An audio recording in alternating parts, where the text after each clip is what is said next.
Hello. Hello, everybody. I'm going to try to open with BLACKMARROW playlist from this day on. I'm going to try to open with the BLACKMARROW trailer, is what I meant to say. Yeah, and here we are. Make sure I'm set up, everything's good. Great.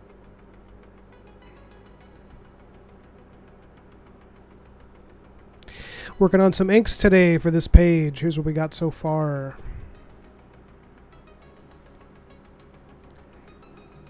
Big fan of how this bottom panel came out.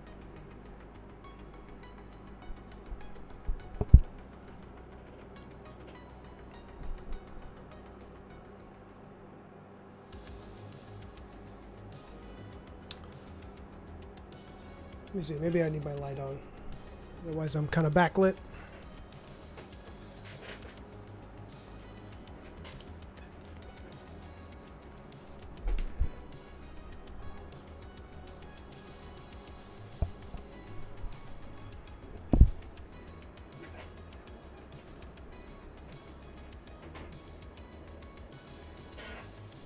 I'm gonna pick some different music for today.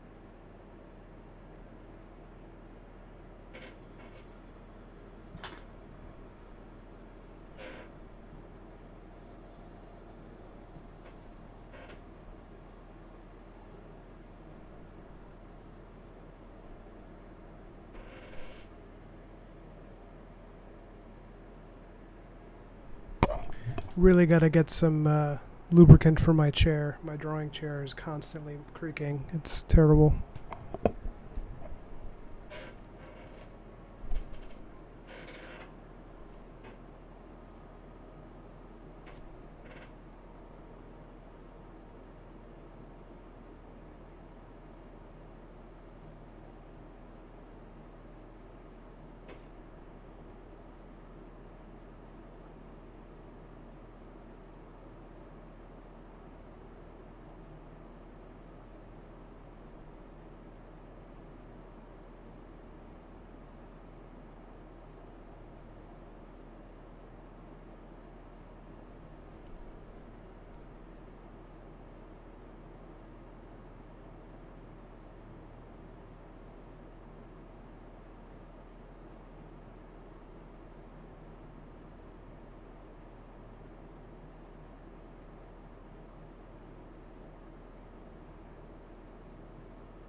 Hey, Johnny.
You writing today?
I don't know the beholder. I don't know which creature that is. I don't know enough about D&D. I should, though.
Hey, what's up, Gigi?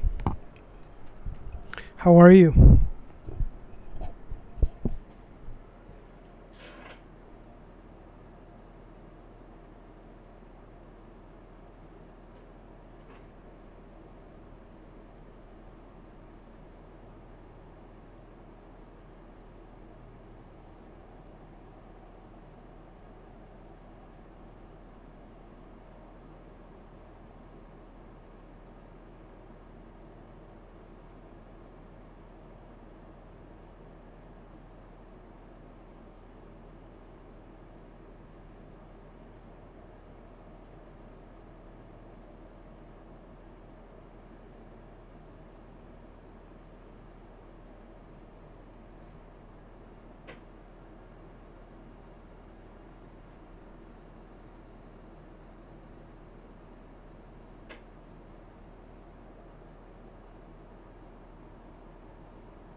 Gigi says, doing okay, trying to finish the commission before rent is up. Oof. Time is tight this weekend, and I'm at a point where I'm bored with the piece, so it's a little sluggish. I know exactly what you're talking about. Johnny's gonna lurk. Lurk away, Johnny. Yeah, I know exactly what you're talking about, Gigi, when you're working on something and you're just like, I just find this particular subject so intensely boring that drawing it is like painful at this point. You're like, please just make it stop. I don't care.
The design is all League of Legends, but I'm not painting it like they do. Oh, I'm sure, yeah. That's a very particular style.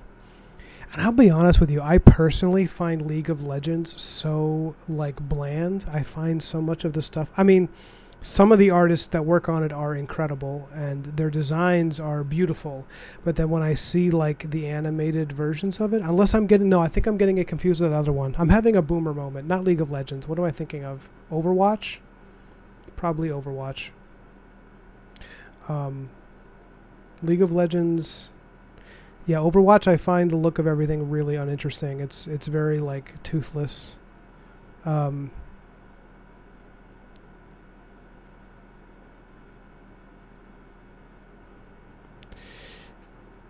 League of Legends, I actually, now I think about it, I don't even, I know a couple of characters that I've seen, but I can't really place too much of what the look of that world even is, for being honest.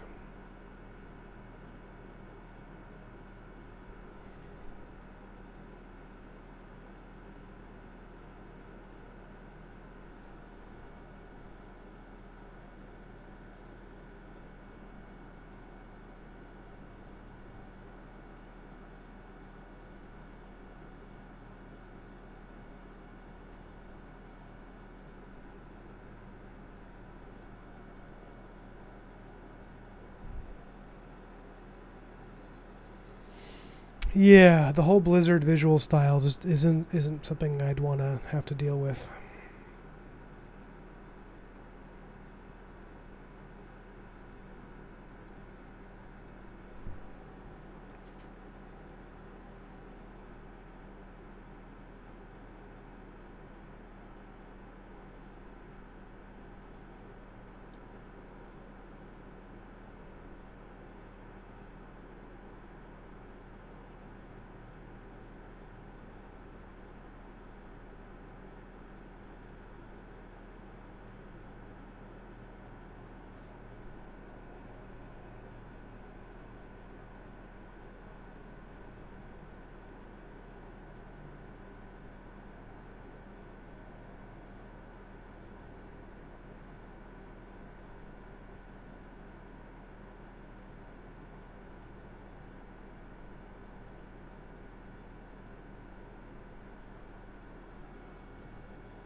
Yeah, I like bright colors and stuff. I guess the thing that about Blizzard that turned me off to some of it is that they have that style of like when someone is wearing armor, the shoulder pads are like 4 times bigger than their head, which is like, that's a style, that's their thing. It's not even that I hate it. It's just I've noticed that I have a tendency to walk right past it visually. Like it just doesn't catch me. It doesn't feel. It doesn't have like design verisimilitude that I enjoy. I don't know. It's just personal. Um, I know some people love that style though, where it's just like they can't get enough of that sort of exaggeration. And I like cartoony art. I mean, I am a cartoonist, but something about that. But it's possible I just haven't seen enough of the work. I've never played their games, so maybe I'm missing out on the finer points of their whole visual motif, as they say.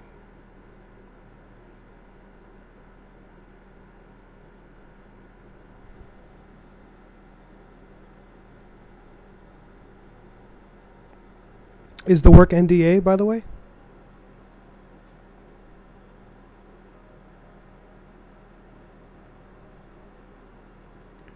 They used to have a great look, but it's been polished. Yeah, I feel like that's probably what happened, right? Like it had a good starting point, and then it got kind of over sanitized, and it kind of loses some of its weirdness. That's probably what I'm seeing. You're right, Gigi. Is I'm not seeing like the heyday work. This is not the box creature. This is the train is moving through the dark territory that I had described before, where it's just full of creatures, and these are some of the lesser ghouls that hang out in the trees and they just watch the train pass. This is almost entirely for just, this is just a world building panel. I'm just showing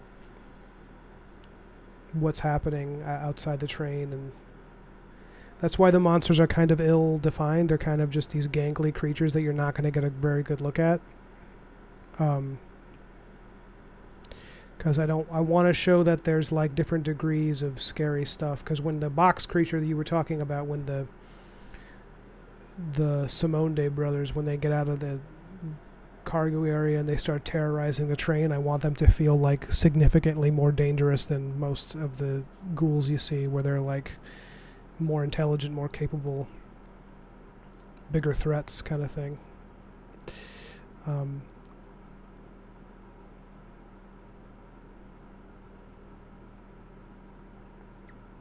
it's funny, you've been talking about inking a lot lately, and meaning you, Gigi. And I'm curious if your line work if you've gotten more comfortable with a certain inking. I know you were experimenting with different styles. I actually thought that your default inking style was really great, the simple line work that you do, where it's really elegant. But I know you were experimenting with more of like traditional comic booky type stuff, and I was wondering how that was going.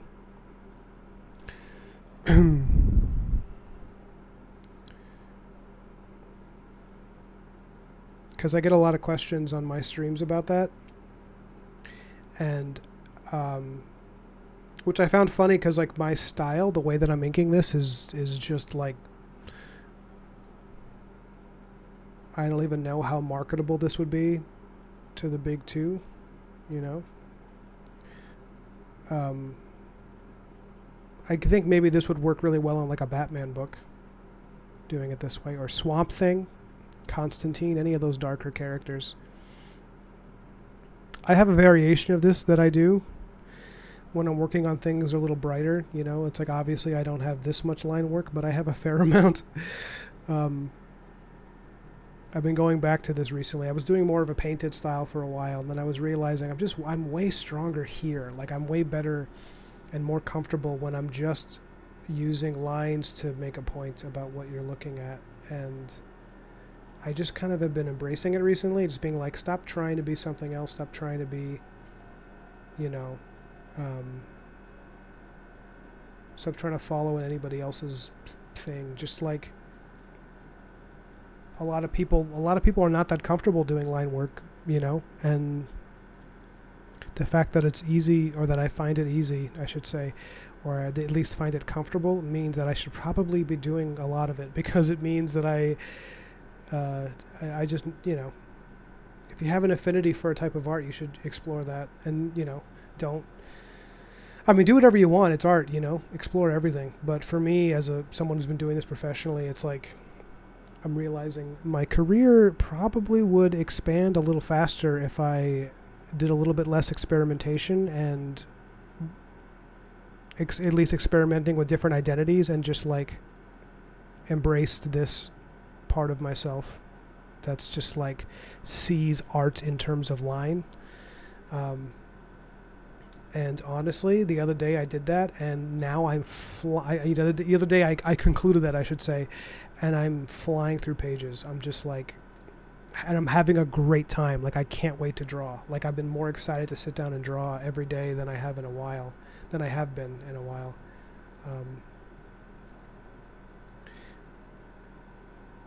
Like, every panel that I'm drawing, it's like, oh, I know what to do. Like, I'm not getting stuck, because I'm not thinking in terms of like, you know, it's like when I was just thinking about like how to bridge the gap between painting and illustration, and you know, and I still want to do that to some extent, but between painting and cartooning, I meant to say, I find that every page was like a struggle a little bit to be like, okay, what direction am I taking with this? What approach? And once I'm just like, you know what, I'm a line guy, and this book, at the very least, this book specifically, is a book that screams line art. Like, it needs that grit and that feel of ancient etched articulation of an image, and embracing that has been just awesome. And I'm just like this is the third page I've inked this week, you know.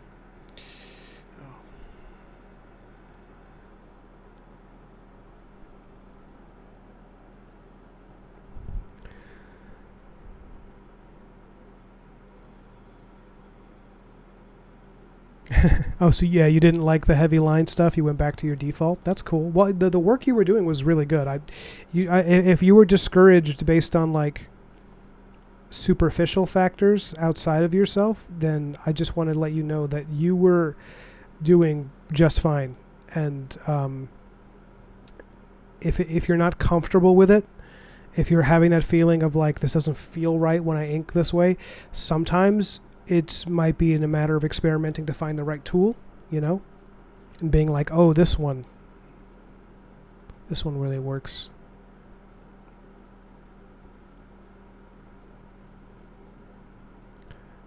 Like right now I'm using the fountain inker brush, and woo, it's great. I love it.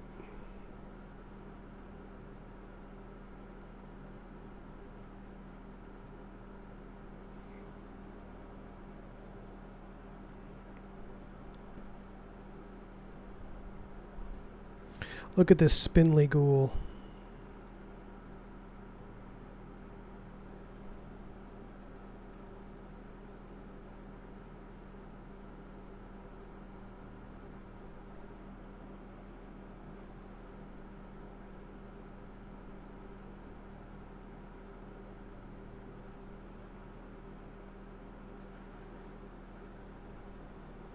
This was a panel I finished yesterday. Really loved how it came out. Can't wait to show this full character. Gigi says, I hate that I went back to my default, but I think the John Byrne comic maybe was too well defined. He did a lot of the work for you with his pencils. That's very true. I need problem solving to stay engaged. Got to trick my toddler brain to do the work. I totally understand that. I'm going to have some recommendations for you to maybe some pencils you can try using. Yeah, that's a mood. That's awesome. So working on your own stuff has been great for embracing an artistic identity. Who'd have thought? I know, right? Who thought that working on something you like makes you into the kind of person you like to, observe? The kind of artist you like is what I should say. Just how you say, that's a good point.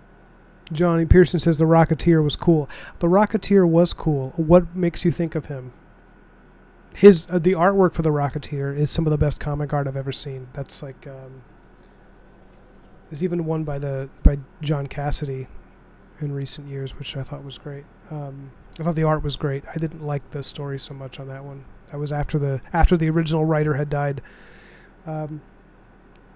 Gross Girl says, I've been trying to consolidate some things into fewer projects. So studying inking has become, quote, when I do my comic pages, I'll have a portfolio, unquote, along with commission work. Sure, yeah. I just don't have a lot of time. You want some recommends? Okay. I'm going to type it in the chat. Greg Capullo.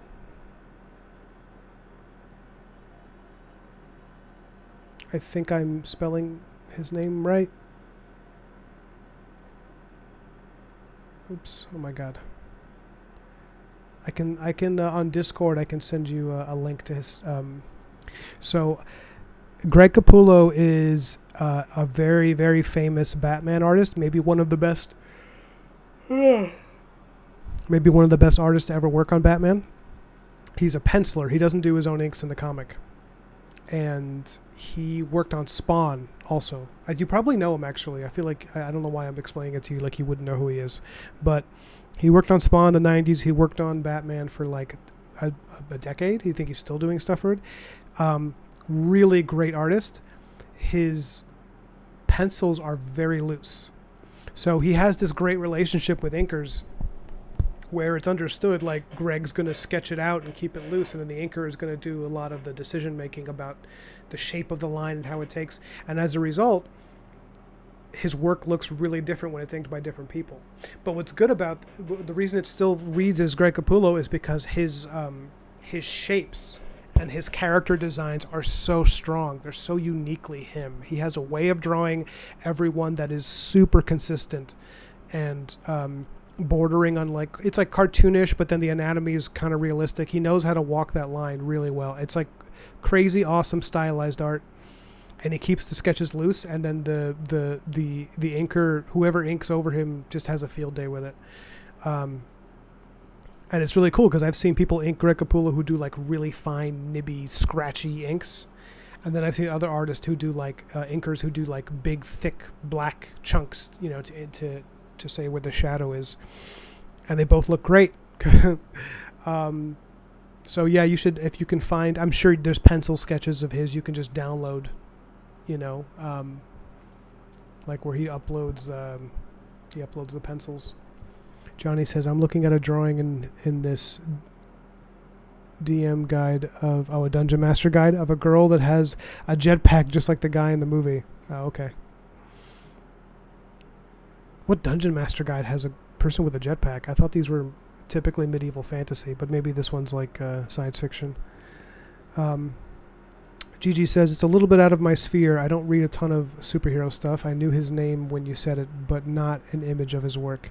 It's excellent. Yeah, he's really good, right? And he has a style. You see how loose his sketches are? If you get to see his pencils, they're not chicken scratch. Like they are articulated enough that you can see what it is. But it's enough that an inker would have a really good time, you know? Really good time. Or possibly overwhelming challenge. I don't know. Depends on the kind of inker you are. Some people like not knowing exactly what to do at first.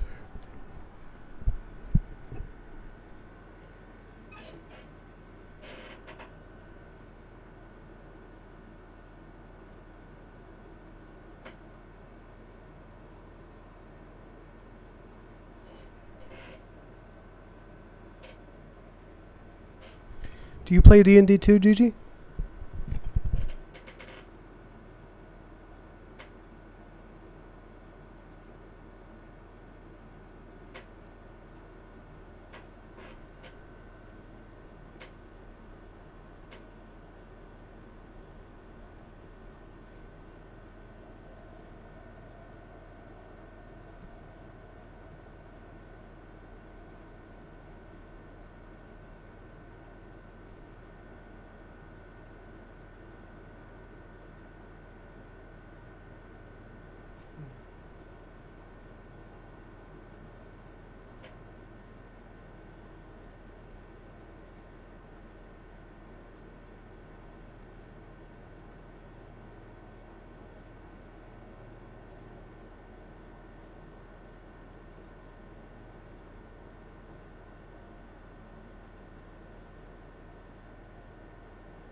I'll check it out, Johnny.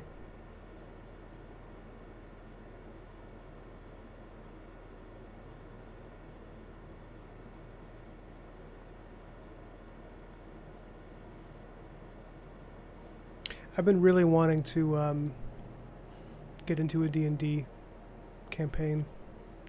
They do them at my local, well, not my local shop, but there's a comic shop nearby where you can do it.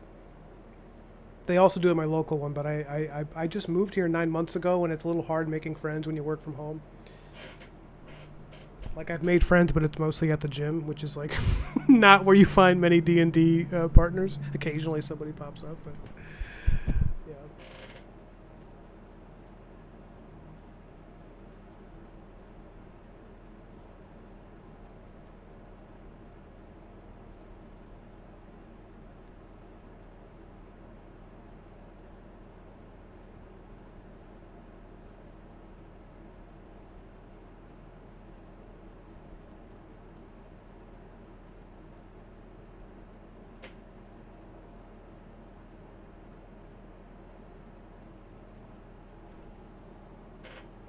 This music is boring. It's not boring, it's just not the mood I want. It's a little too relaxed.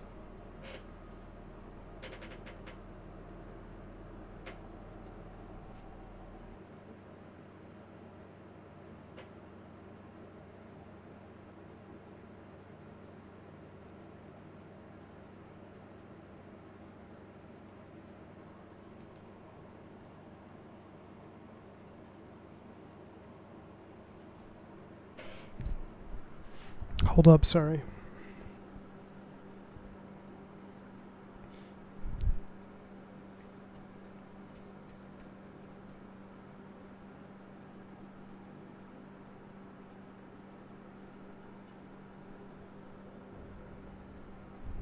Oh yeah. Alright, we got the Bloodborne soundtrack. That's what we needed up in here, guys. We needed that.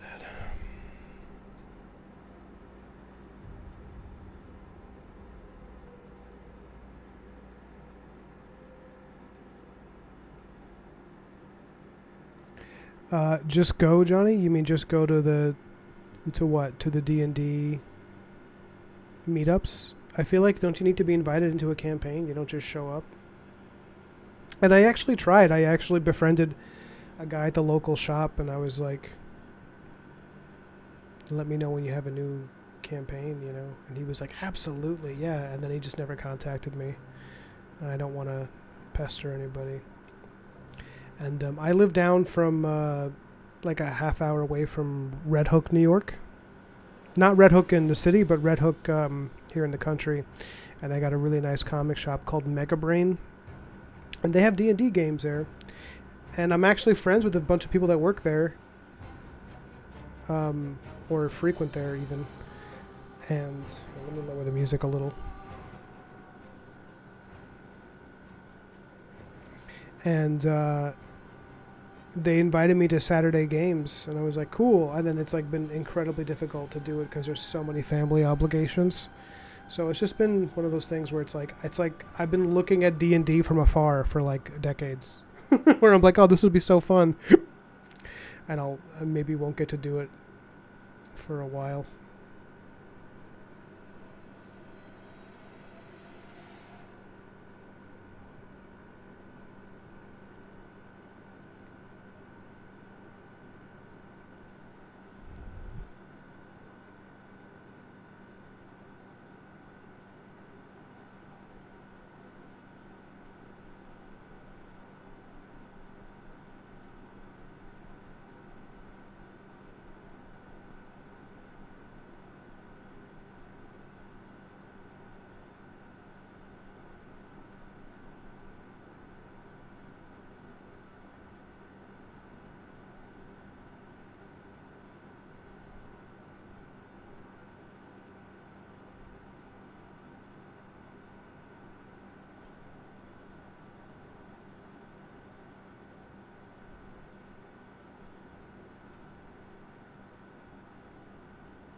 Let me know how the music volume is, guys.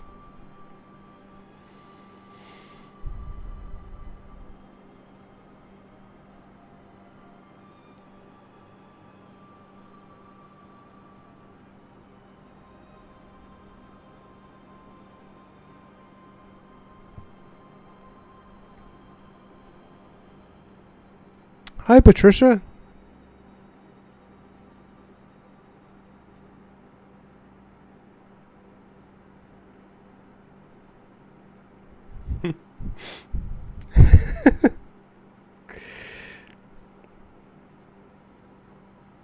Yeah, I really like the scene you're describing, JG. Like the light inside the comic shop is like really warm. It's like very like it's like Christmas Carol kind of ish. You know, everybody's laughing and they're all wearing cozy sweaters and playing the game, and I'm just outside in the rain.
DG says, yeah, obligations can be game killers. One of our players has a lot of family just drop in unexpectedly. Oh, God. I think she takes care of a grandparent or something. Yeah. And she'll have to leave mid-session often. Is that a tear or the rain? I've seen things you people wouldn't believe. When a player has to leave really suddenly during a game, what do you guys do? Like, narratively, how do you deal with that?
How's the music volume, guys? Is it too low?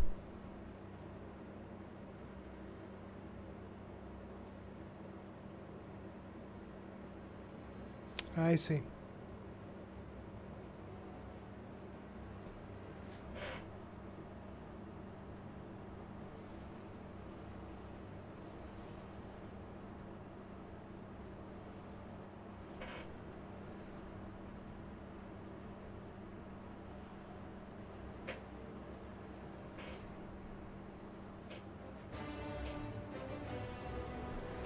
Let me know if that's better.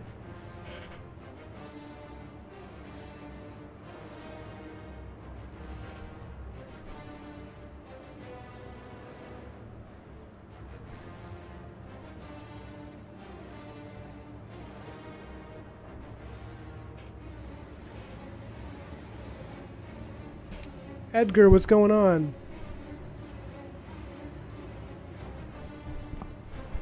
I'm so glad. Hey, you. Which of my other streams were you watching? I mean, it's hard to say, right? Because they're all just like dates and times. I don't really give them great names.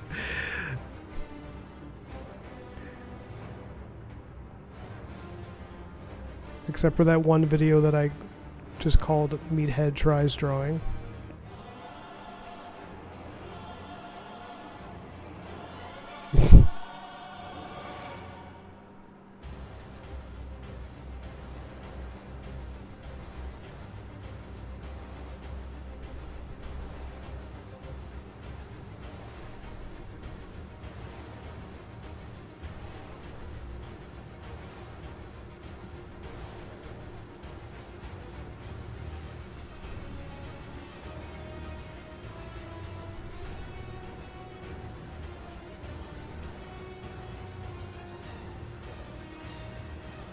I said the same thing to Gross Girl. I was like, come on, you're not gross. But no, it has more to do with, it's a pun. Her name is a pun. That's all I'm going to say. I don't want to dox her.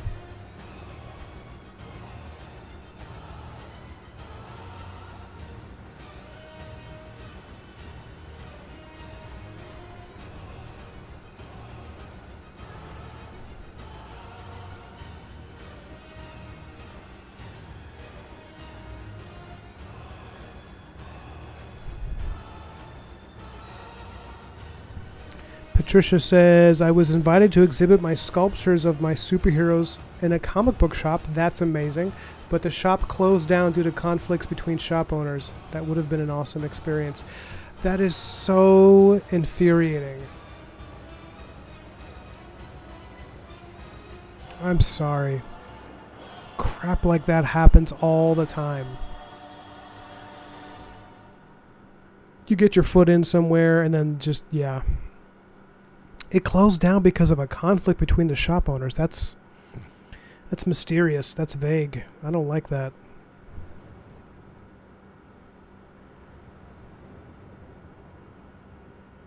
I'm sorry. Do you think anyone will offer it? You know, maybe you should, you could approach some other comic shops and let them know that you're interested in doing that. Because if this one place offered it, there's a good chance that some others will be interested if you approach them, you know, even if they don't know your work necessarily. I really hope that you can, because that would make me, I'd be just furious. GG says, I am, though I've been sitting here picking my nose and belching this whole time.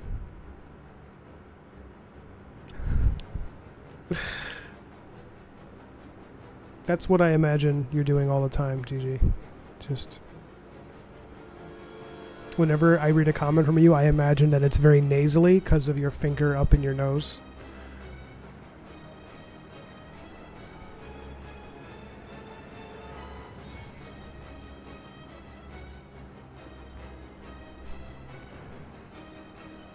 Let me just plan this out. Woo! I like how this is coming out. This is fun. I'm having a good time inking this way. This is like...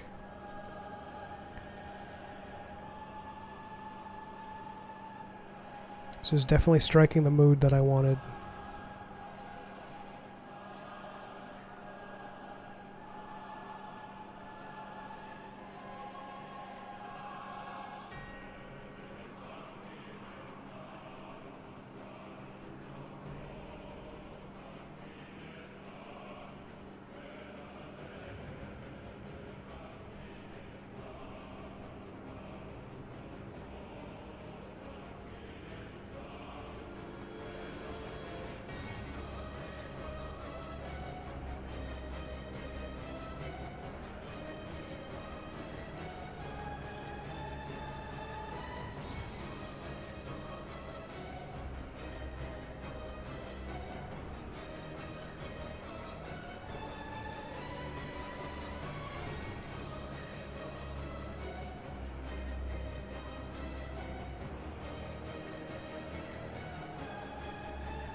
One of my characters looks like Wukong. Oh, yeah, is it this guy? I can imagine someone connecting him to Wukong a little bit. It's not intended. He's not really supposed to be a monkey. He's supposed to be a wolf-like character. Maybe I need to make that wolf nose more pronounced. Yeah, that looks better.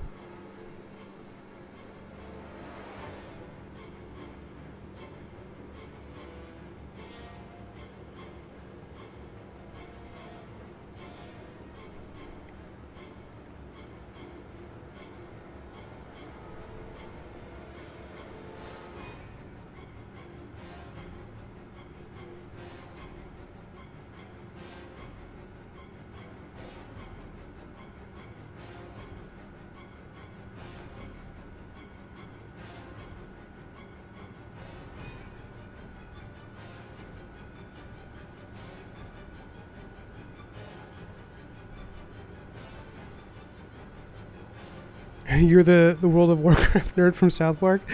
Is that the one who, how do you kill that which has no life? Love that episode. I reference that, like, kind of frequently, because I'll be playing like one of the Dark Souls, and sometimes I'll play like, you know, Bloodborne or Dark Souls or one of those games, Elden Ring, with a friend of mine who's really into them. He was actually the guy who got me into them. And every now and then we'll get invaded by some guy, you know, probably some like kid, you know, who's really good at the game because he's like just playing this game and doesn't have to have a full-time job yet. And the two of us just get iced by some over-leveled, you know, invader. And I'll make that joke and just be like, how do you kill that which has no life?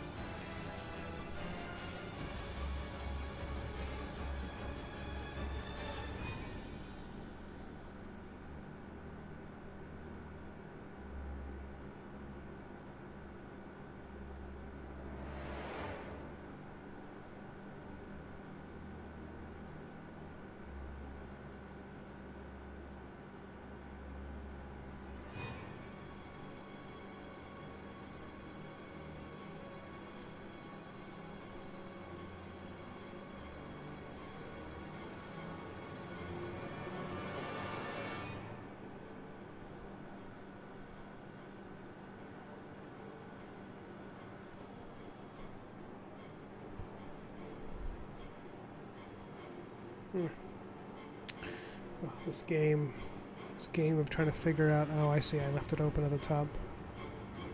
There.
Okay, so he's going to reopen, and then you might still have a shot. I hope that you could still get your stuff featured. That'd be amazing. Get to sell some of your sculptures.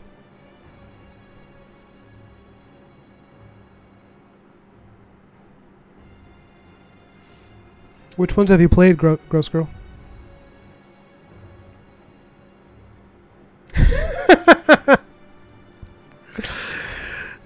I'm going to read that out loud for everybody. Edgar says, this music is what plays when your mom sees your report card.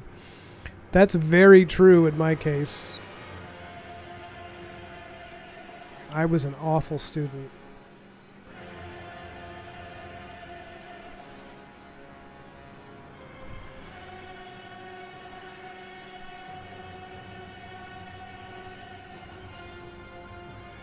I almost got held back a year in high school because my grades were so bad. I just, like, my ADHD was out of control. Like, I just wouldn't do my homework, and I would forget things constantly. It's terrible. Couldn't get my head around pre-calculus no matter how hard I tried. Had to take summer school.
I'm even doing something differently where I'm like hand drawing the panel borders to give them a little bit of imperfection, and I think it's added a lot to the drawing style and a sense of a handmade object. I don't know why I wasn't always doing this. It's a decision that seems to fit really well with how I draw already.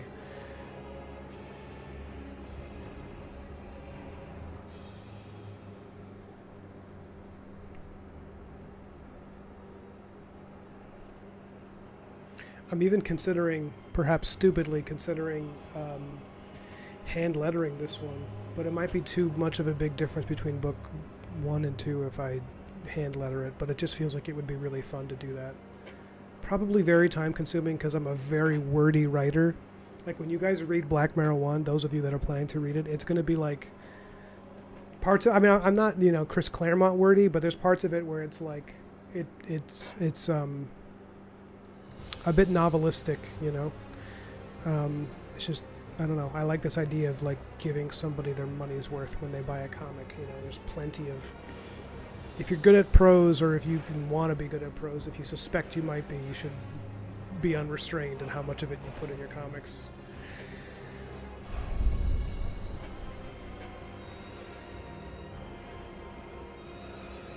Well, thanks, Edgar.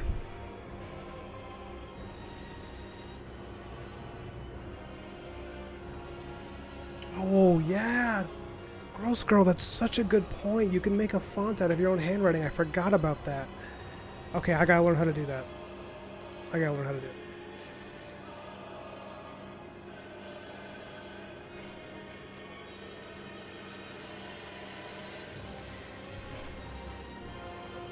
Yeah, I know it. I think you're right. It does make it a slightly uneasy when there's like the imperfect panels.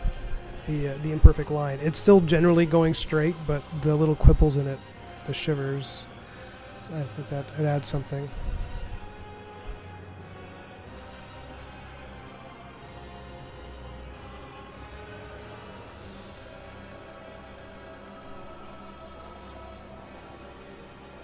So Edgar, you said you're drawing at the same time that you're hanging out with us.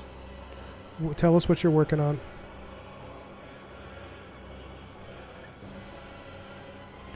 And Gross Girl, how's the work going with the project that you're not particularly enjoying at the moment, but that you have to draw anyways?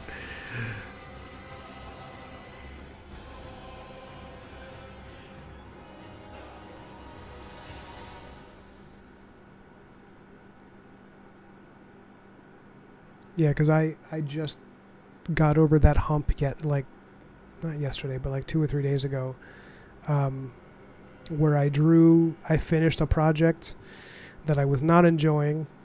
It just wasn't a phase of the art that I enjoy, and it wasn't it was like I was basically doing art for an ad, which is not stuff I really do that much of anymore. But it's an old client who I've worked with before, so I was like, yeah, it's extra money. And I got to the end of it, and I got paid, and I really needed it this week because it's a little tight this month, and I'm only saying that because I put a bunch of money into paying off one of my student loans. I had a really high interest student loan. The student loan, it is a racket what they do to people. I had a loan that I had for years that was 15% interest.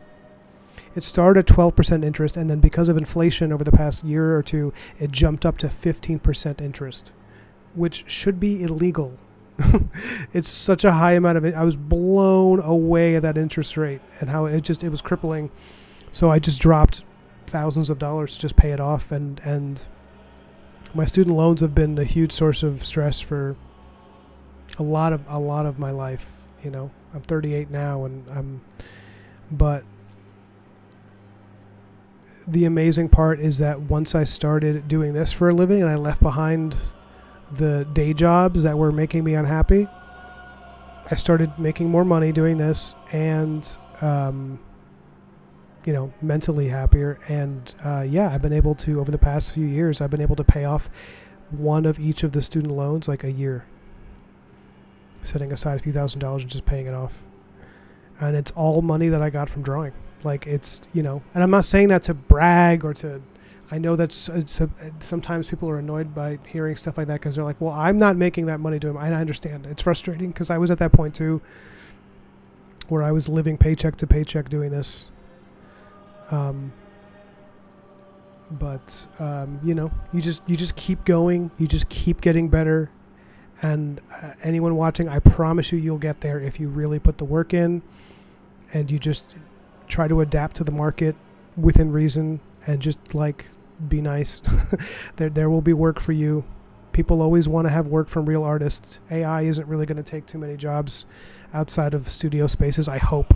I could be wrong, but people are always going to love artists. They're always going to love real art, and the human touch is really important.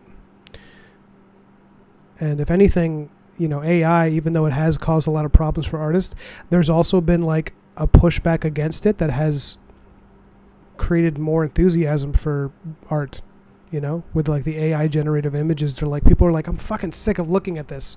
They all look the same. They all feel fake. They feel like a generated image. It's not interesting. And then they see, you know, comic art, and it's like, look at this. This is not as realistic as a lot of AI stuff is, but like, it's more fun to draw it. It's more fun to look at it. It's I think, you know, they did then something that the Terminator made with his like Cyberdyne chip brain, like just some awful facsimile of human creation that's just like unreal and uninviting. So just like, I know people are worried about it. That's why I'm bringing it up. And I don't really bring up the AI thing very often because there's enough people talking about it. They don't need to hear from me. But it, like, my business has been unaffected by it. And some of that's because I work in comic art, and you can't really, you can't really make AI comics. Like the AI brain, the computer, you know, consciousness doesn't have the ability yet to understand like sequential art and tell a story with it. They just don't have that. Everything is random, you know. It doesn't have that ability. So for me, I haven't been affected by it. I don't know, and there's hopefully legal stuff happening to protect artists. I hope within the next year we'll get there.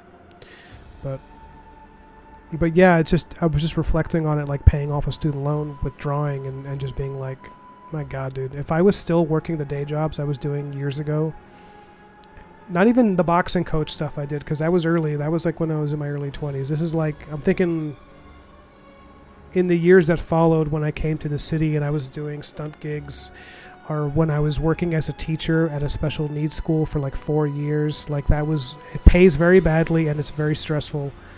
And the kids can be great, but there's days you just don't have it in you to deal with, you know, working with like that many kids with like, you know, who are lower functioning, autistic. Like it's tough. It's tough and it's stressful. And there's a bit of a cap where after 4 years people just kind of crack and they just can't do it sometimes anymore. I know people who've been doing it forever, but I think they almost kind of reach a point where there's like, they're immune to the stress. They just like refuse to take it, you know, personally when something bad happens. I don't have that ability. So it was very stressful for me, and it wasn't paying very well. And I took a chance. I just quit. Before COVID, I just quit and I went back to this. I had my business for years, but I hadn't been emphasizing it as much because I was, you know, I had my day job. And then I just quit right before COVID struck. I was like, you know what? I'm done. I'm not doing this anymore. And took whatever money I had, put it into my business. And the COVID relief money that they gave people really helped. I qualified for it, and I just took that money, and for like a month or two, I just sat down and I learned how to draw digitally. Like 4 years ago, I just like locked myself in a room during COVID because we were all in lockdown. So I just locked myself in a bedroom, and I just drew using like a Surface Pro. I didn't even have an iPad yet.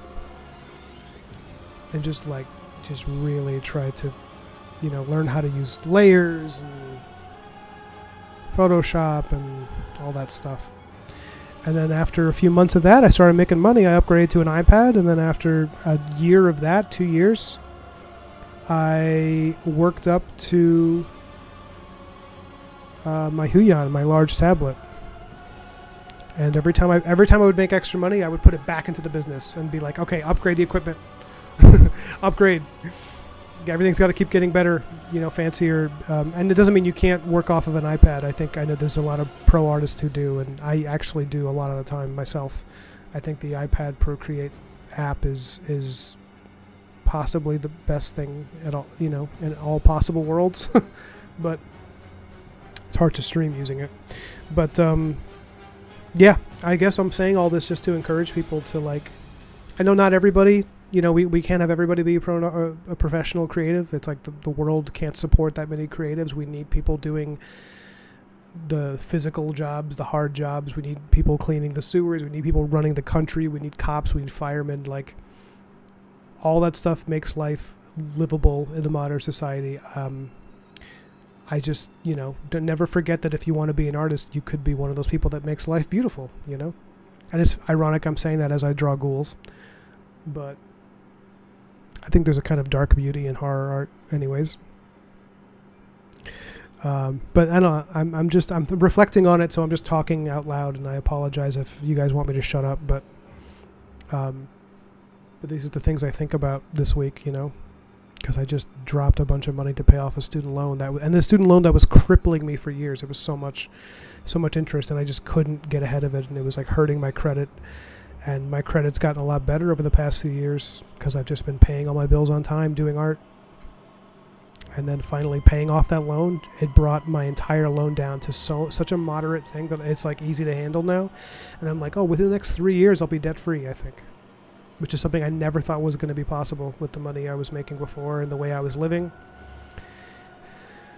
Yeah, and it just makes me think about people that feel hopeless, and I just like, I don't want them to feel that way, Anyways, it's never hopeless, guys.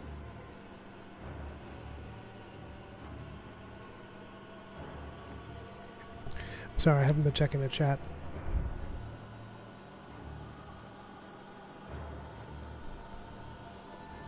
Oh, I see. I asked a lot of questions, and now that I've got to check the answers.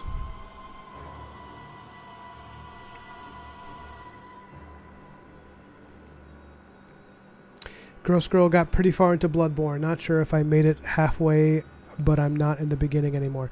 GG. If you go back to playing Bloodborne or Elden Ring or any FromSoft game, let me know. Because if you get stuck on a boss, just summon me and I'll come and like be a second player. Because we'll still die a lot of the time because the games are hard. But I love doing that. I love helping other people fight bosses, and I often ask for help myself. I'm not a hardcore player. I'm just someone who enjoys it. And yeah, because a lot of people, that's what they get stuck on, myself included, was like, I just can't beat this boss, but I want to see the rest of this amazing game design world. Just don't be ashamed to get help from people, because that's a part of that system. Jolly cooperation, as they call it.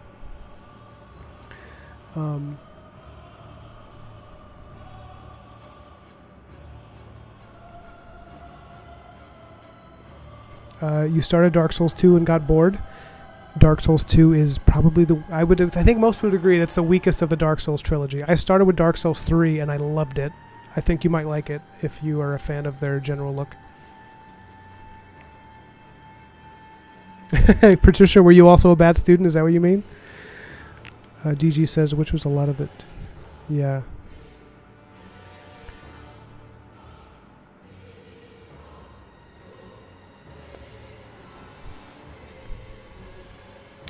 Edgar says, I feel like I'm almost too good for my age. I'm only 12, so I feel like there's no one else my age to challenge me, and it's boring. To challenge you in what, Edgar? Also, I didn't know you were 12. Congratulations. Honestly, congratulations being 12. It's a really good age. I'll try to watch my language. I didn't realize we had anyone like under 18 in the chat. I'm sure you've heard curse words before, but I want to be a good role model. Welcome. Meaning you're too good at the game. You talk about gaming. I don't know. I went off for like 10 minutes there, so I'm missing some context. You're practicing anatomy. That's really good. Still also looking up for. Gigi says, still also looking up other things on the side. I think it'd be easier if I wasn't also stressed out. Yeah, I'm sorry.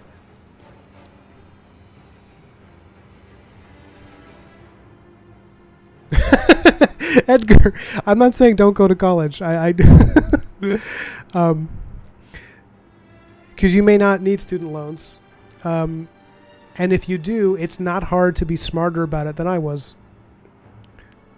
I would say definitely people don't need to go to college for art. If you want to be a professional artist, you don't go to school for that, in my opinion. I think people should go to school for, if you're going to go to college, definitely go for like trade jobs or things that are like business oriented and that'll make you money. But you don't need to go for art. My arts education did nothing for my career. It made me not want to draw for 2 years because I was so sick of it after school. Especially if you're drawing comics, it's like nobody cares. Nobody checks your resume when you send in your portfolio anywhere. Nobody checks your your academic resume. They'll check your job resume, of course, but nobody's looking at like, oh, what grade, what was his GPA? Like nobody cares. They just want to see that the work is good. Your job resume, yes, of course.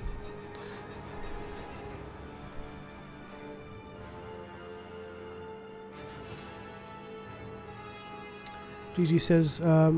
AI art lacks the intelligence part of the artifice. It's algorithmic and cannot make decisions. That's right. Yeah, it's not copyrightable. That's true. Yeah, I saw that about the lawsuit, Gigi. I'm excited for the results of that.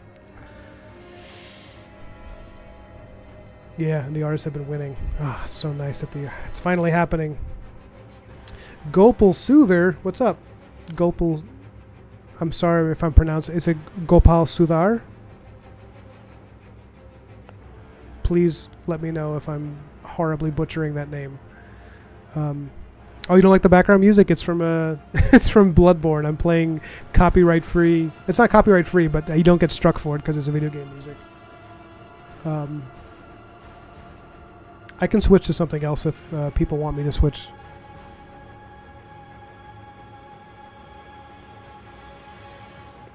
Later, Edgar. Thanks for showing up, man.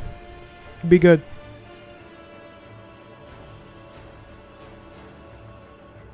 You got 5% battery, Johnny? Patricia says, my superheroes were created during COVID lockdown. You and I we're the same. She says, my imagination was that my superhero was going to get COVID, and that took me on the road of a comic book story. Oh, I was going to beat COVID. Sorry, the typo there.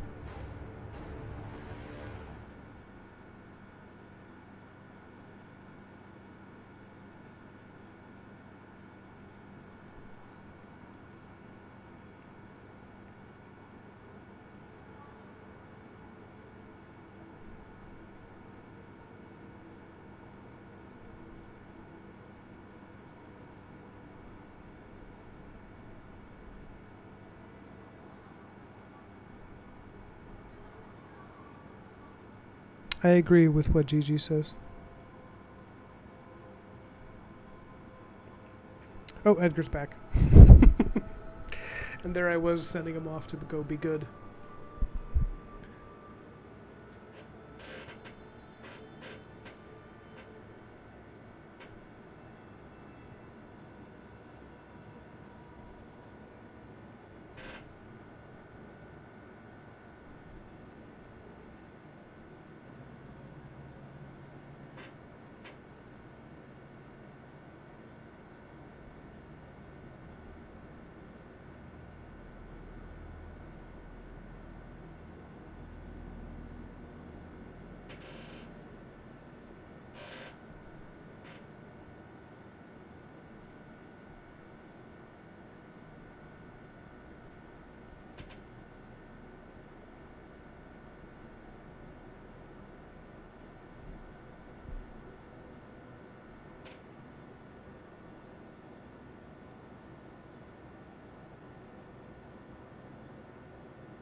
Oh, I probably can't put up anything by, because that's probably copyrighted, Edgar. So I can't really put it in the background, or I'm gonna get my video struck down.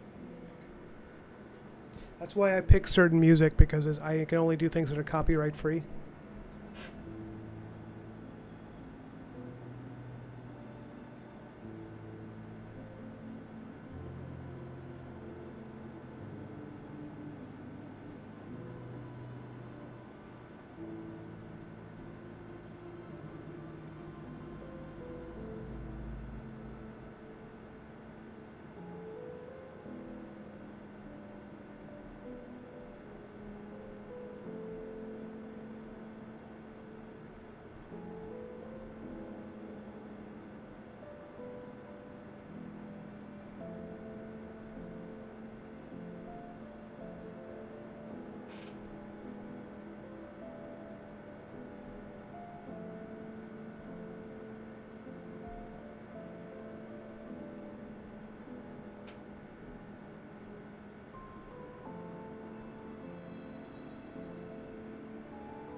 The comic is called BLACKMARROW. Here, I'll show you. I'll show you the cover art. that I force everybody to look at all the time. Ugh.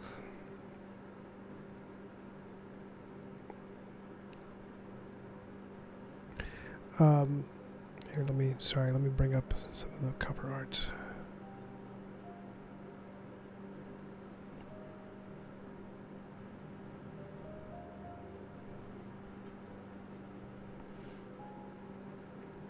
I'm just trying to get all of them together. I'm not sure why I'm not finding it in my computer. Oh, yeah, it's probably under downloads. There it is. Found it.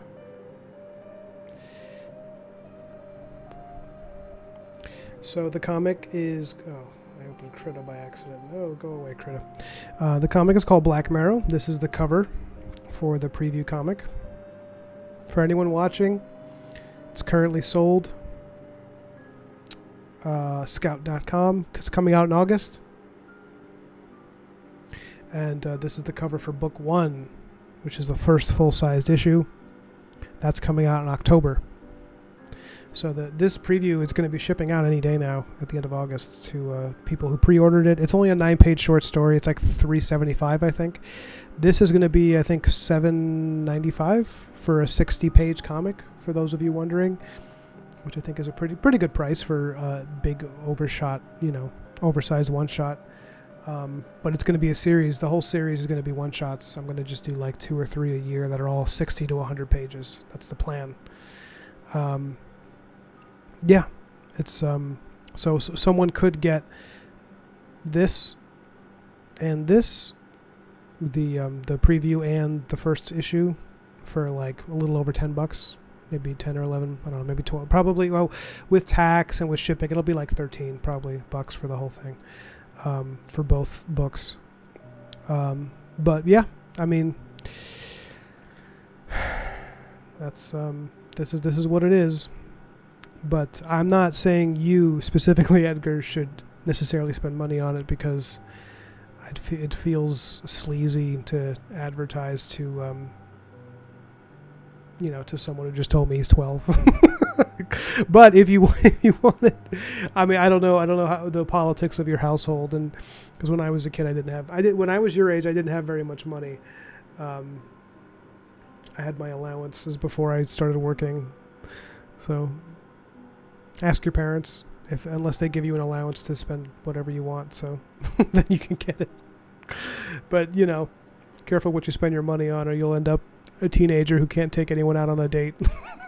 like I was for a bit before I got my first summer job. But definitely feel free to, show people. If you got friends that are into this stuff, you can definitely share my comic with them, because I would love to have a lot of younger readers, because a lot of people that read comics are closer to my age. They're like in their 30s. And there's been a whole discussion in the comic industry of like how to get younger readers, because it's like we all started reading it when we were 10, 12 years old. And we were noticing a lot of the readers were aging with the comics. We weren't getting enough younger people. This was a discussion that was happening a few years ago. I hope it's better now. Who knows? But I really hope that as Gen Z gets tired of their phones or something, that they'll start reading more books and stuff. I don't mean to stereotype. I know a lot of Gen Z are heavy readers.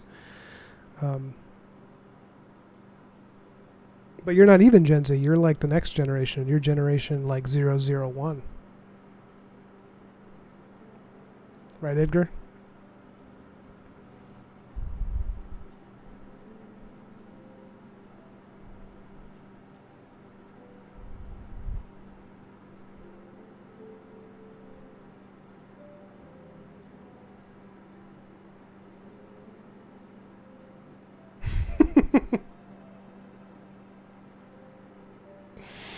You don't think you'll go on dates when you get older? Or do you mean you won't go on as many dates as older teenagers? That makes sense.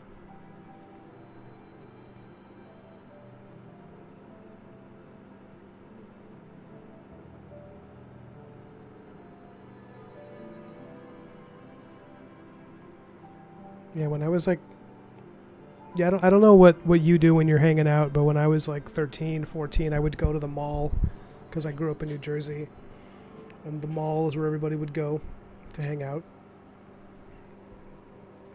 And I would just like talk to random girls I run into at the food court. You go to the food court, you hang out, you can't afford anything, so you spend like $1.65 on a pretzel, and then you can't do anything else. That's the kind of stuff I would do. You know, you run into girls, you talk to them. Oh, hey, what's up? You know.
Hell yeah, I love that answer.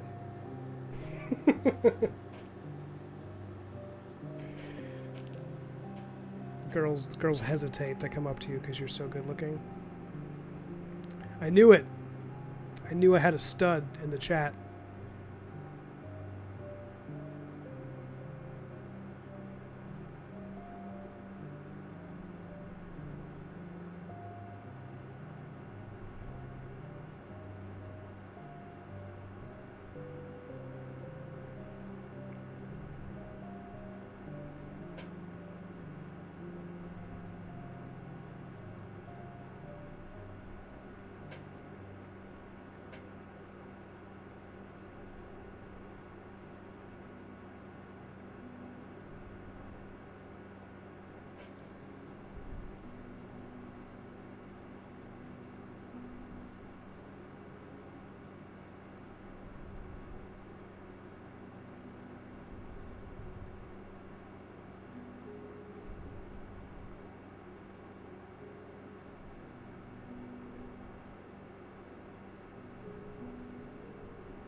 You having a tough day, man?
Yeah, I was gonna say, "What's a family?" is such a funny thing when you auto when that got auto corrected. Because especially because we were just talking about AI, and it was like gonna be this reveal that Edgar was AI. He's like, "What is family?" Yeah.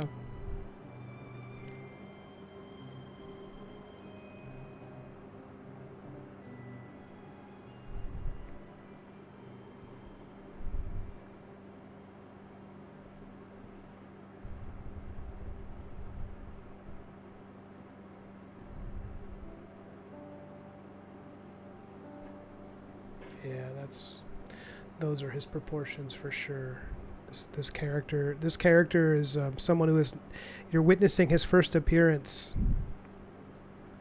This is a fun supporting character from the world of Black Marrow.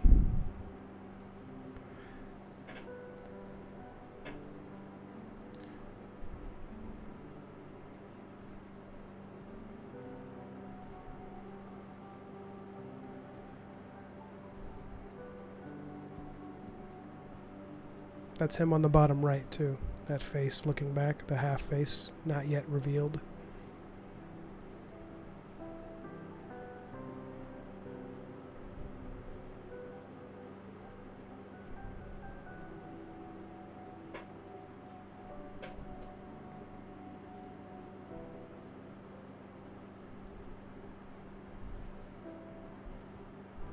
Oops.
Look at his little thinning wisps of hair blowing in the wind.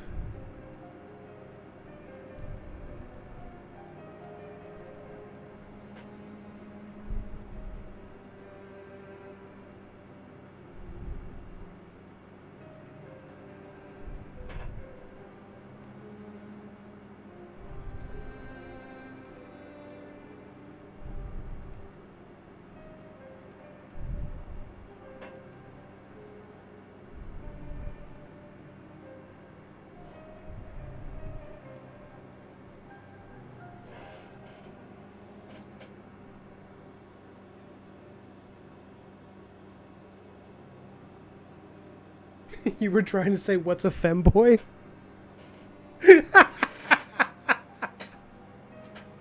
Why would that come up at all? I must have missed something in the chat. I don't know why y'all are talking about femboys. This is not, anyone wondering, this is not hentai. This is not, this comic will not be featured on that side of Twitter. I hope.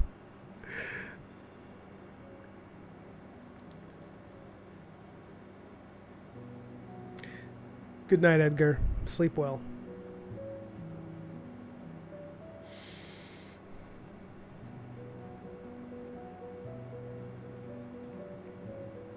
Yeah, 6 left, but the numbers are always changing. I might hop off in a bit because even though I do want to keep drawing, I need to eat food. I need to have my late lunch, early dinner, because then I eat a late dinner when my fiance gets home. And I had a big workout today. I did a lot of push-ups, and I feel a particular hankering for protein. But I think I'm going to try to finish these trees. So anyone wondering what's happening in this panel, because this whole page is Oh, I thought you meant 6 people left in the chat because there's 6 left right now. That's funny. You mean 6 hairs? Yeah, they see the thinning hairs on his head. What's happening in this panel is he's standing in that little railway between train cars, and he's watching the trees, and he's like, "Oh man, this is a spooky spot." He's just kind of marveling at the train and the territory moves through. So then that's the reverse shot is going to be what he sees in the distance as you see the train wisping by from the point of view of the monsters. It's going quickly, just giving you a sense of what's there in the world. So I want to finish these trees in the background, and this panel will be done. I'm keeping it pretty loose, pretty light. It's because these are going to be trees moving quickly.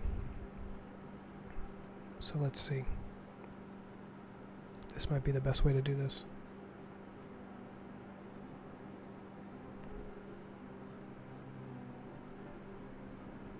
Yeah, no worries, Gross Girl. You got to go to work. You got to go. I just appreciate you showing up. I have a lot of fun when you're here. I have a lot of fun when all of you are here. And it's been nice to see the channel grow a little bit. I'm almost at 200 people. My chats are a little bigger than they were,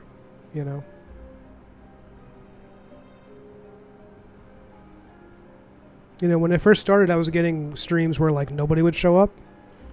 And now it's like, I always get a handful of people that hang out with me while I draw, and that's nice. It's a nice little bit of growth.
Guy, what's up, man? You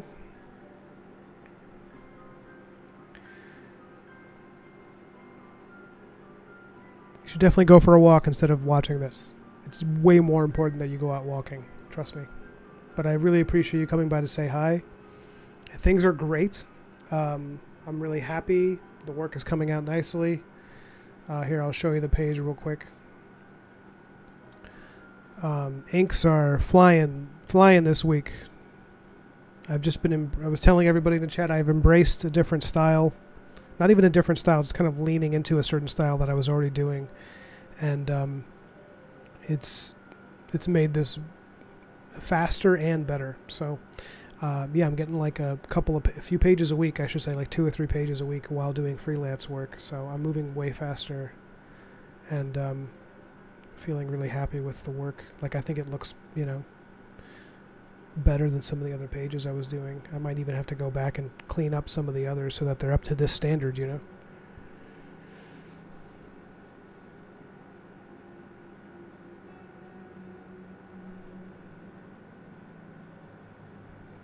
Oh, thank you, man.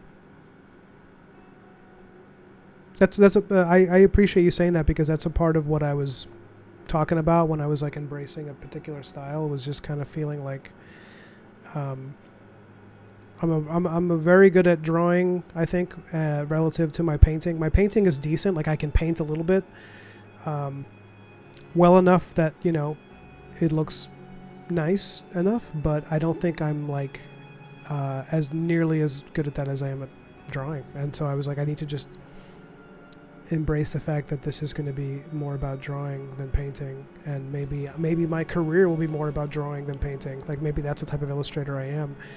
And just because I see a lot of painters that I love and I like to try that stuff out doesn't mean I need to take my whole career in that direction, just because you love something doesn't mean you have to like be that thing. You can just love it.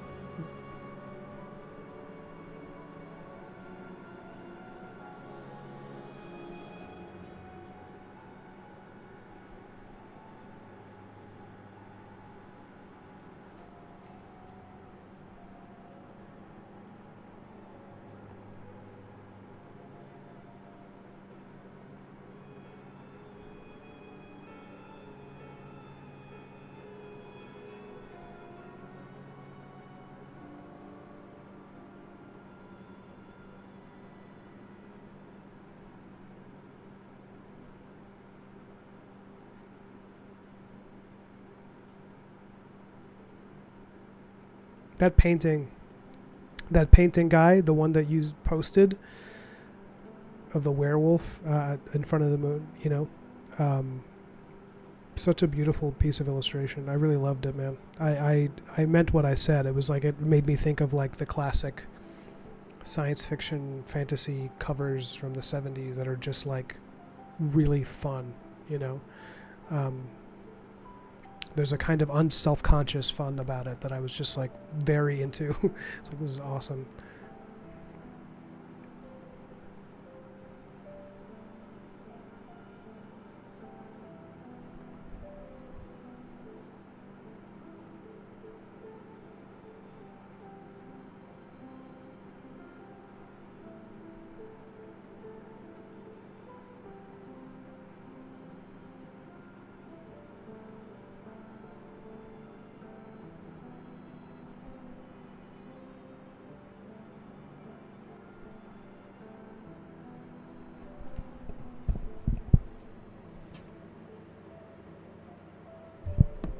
Guy says, yeah, Ryan, I was talking just yesterday with a friend about that it's not because you enjoy to look at something you need to do things like that. Yeah, I think that's true. I think you're right.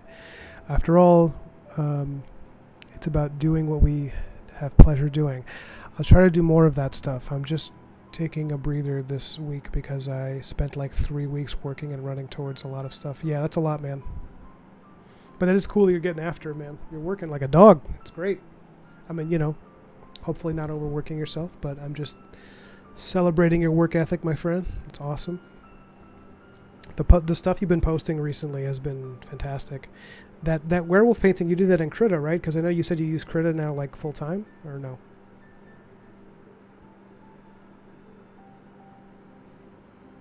And also to add on to what you said, like you can look at a totally different style of art and it can inspire you. Like I was thinking about Patricia and how, Patricia in the chat, she does sculpture, she does 3D art, but it's like you can look at her art and get inspired and make you want to draw, and it's the same with Johnny, who's another 3D guy.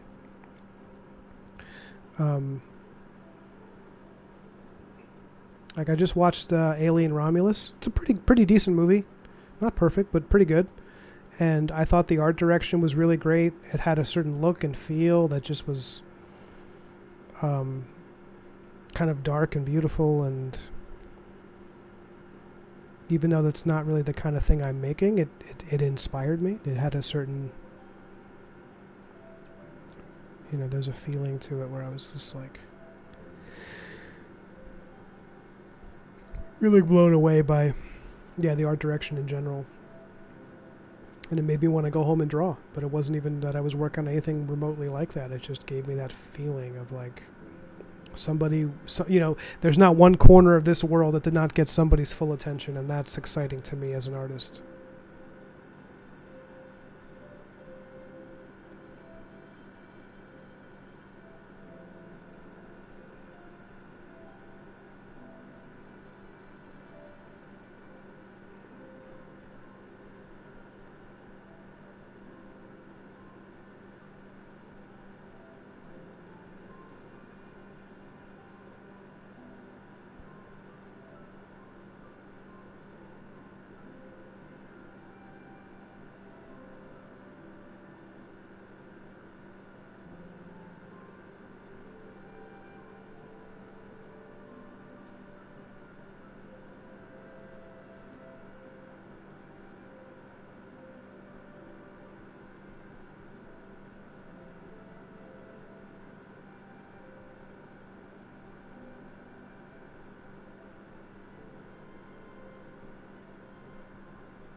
Do you find that Clip Studio is better for line art?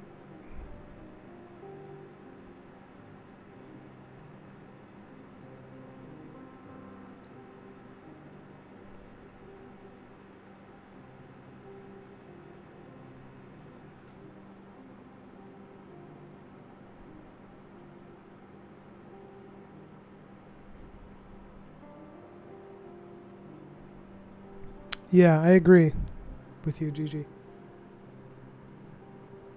I think the socialization is probably the most important part. The socializing.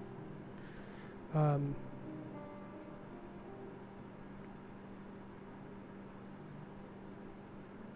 like one of the reasons I think I wanted to do the YouTube channel was because A, it looked fun. B, I thought I'd be pretty good at it. I'd be like, oh, I like talking to people. It's not so hard. And I like talking about art and talking to artists. But it was also because I was like spending way too much time alone and like in my own world without interacting with people. Like I was, because when we moved here, I wasn't a member of the gym at first. I was, and time at the gym. Sometimes you don't talk to anybody, but it's just like at least you're around other people. And then I would work. I had 2 deadlines in a row when we first moved here, so I'd go for a walk or a run in these beautiful mountains where we live, and then I come home and just work. And I was like, I'm not interacting with people as much. But then once I just started opening up and talking to people, it was like you realize how friendly people are.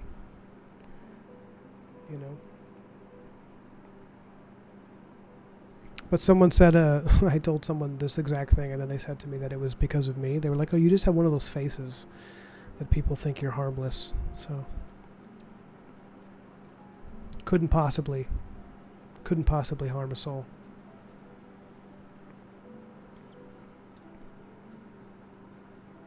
I was skeptical of this, though. I told them, I was like, come on, I'm like 6'3". If you're a woman walking alone in a park, like a big mountain area, like, you do a double take to make sure that I'm not getting too close. I understand that. It's natural. But they were like, no. Some people just have that energy where they're not frightening. I was like, oh, no. Living in the city, a lot of people I would pass, mostly women, but even like elderly people or kids would be like, when I walk past them, just to make sure I'm not doubling back and following them, which I never really took personally. Even I was like that in the city when people, like, I'm a big guy and I can take care of myself, but like, if someone's behind me and I don't know them, you check a couple of times. But I do find that out here it's easier to just like have a conversation with somebody, and And then, you know, you're going to see him again because it's a small town, so you feel more invested in that conversation and, like, making a good impression. Because if you come across as weird, like, people remember and they'll see you and they'll be like, oh, that guy, you know. When we first moved here, I told my fiance, it was like, we can't make a scene ever. We can't have any, like, weird moments in the street, you know. Because people will be like, oh, that couple, they live right on this street and we know them.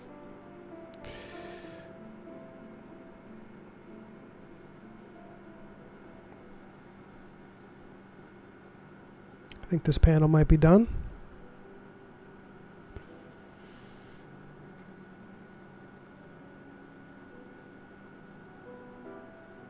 Looking pretty cool.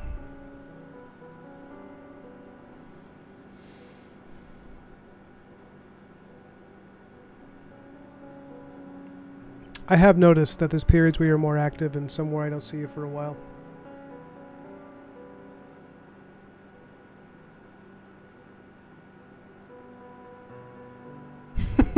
I see you, Patricia.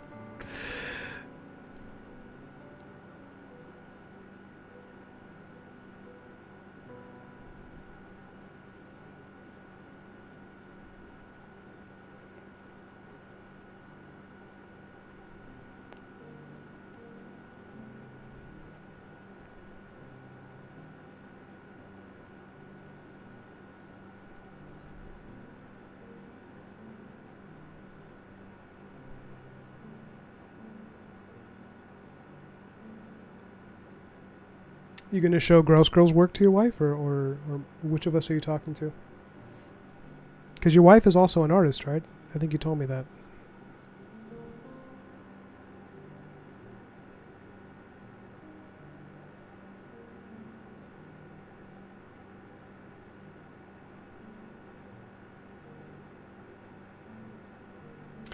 There's a publisher, says Ryan, there's a publisher, I just found out there's a publisher where I can get your comics from here in my country. Oh, that's cool. Which comics? Do you mean like a distributor?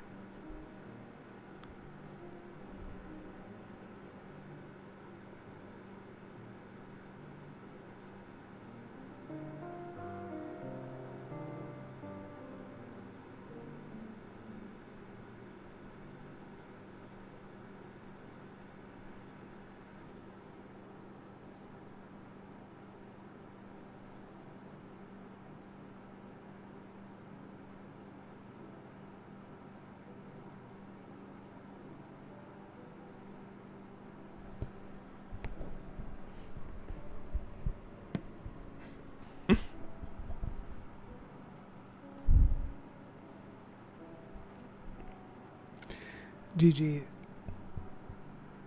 Listen, if you want to be Guy's favorite, it's going to be settled in the ring.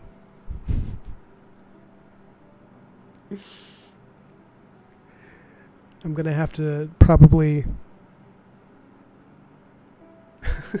meet you in the ring to settle this. No, it's fine. I get it. You know what, GG? It's fine because you're my favorite too.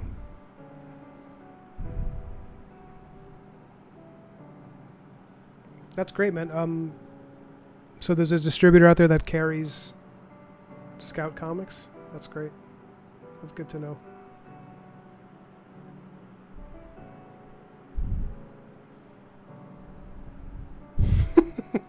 Honestly, Gross Girl, like, making me feel bad is a really effective strategy. I am very guilt prone, I have discovered.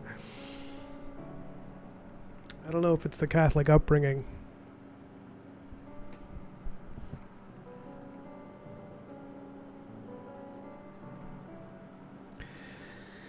All right, I think this might be a good stopping point. I'm really happy with this, especially this panel. This is really cool. I mean, like, it's weird to say your own art's really cool, but like I'm enjoying this introduction to him.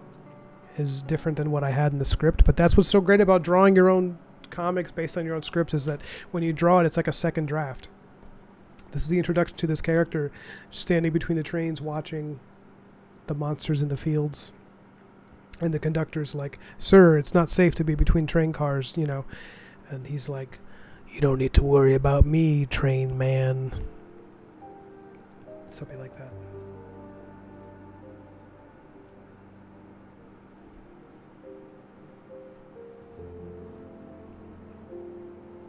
Catholicism and ADHD. I got both, yeah. Alright guys, I think I'm gonna sign out and go eat. I'm gonna make myself a steak. I got a beef shoulder waiting for me in the fridge.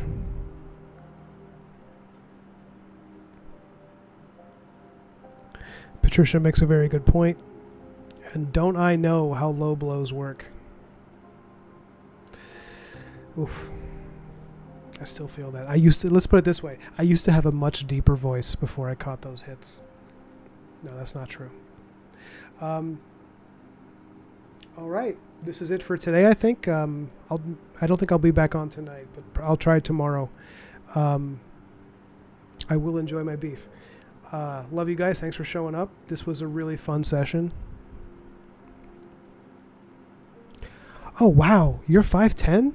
You are tall. You're really tall, Gigi. I had a girlfriend who I thought was really tall because she was like 5'6" or 5'7". And then in college I dated a volleyball player who was like taller than me. She was like 6'4". And I thought that was cool, but she was like, you know, so tall that it was like a very rare entity. But 5'10", yeah, that's... You probably got some pretty good reach. You probably don't even have to do the low blows. Sorry, I'm in the middle of saying goodbye and I keep getting distracted by the chat. Yeah, you did, Guy. You hung out for the end.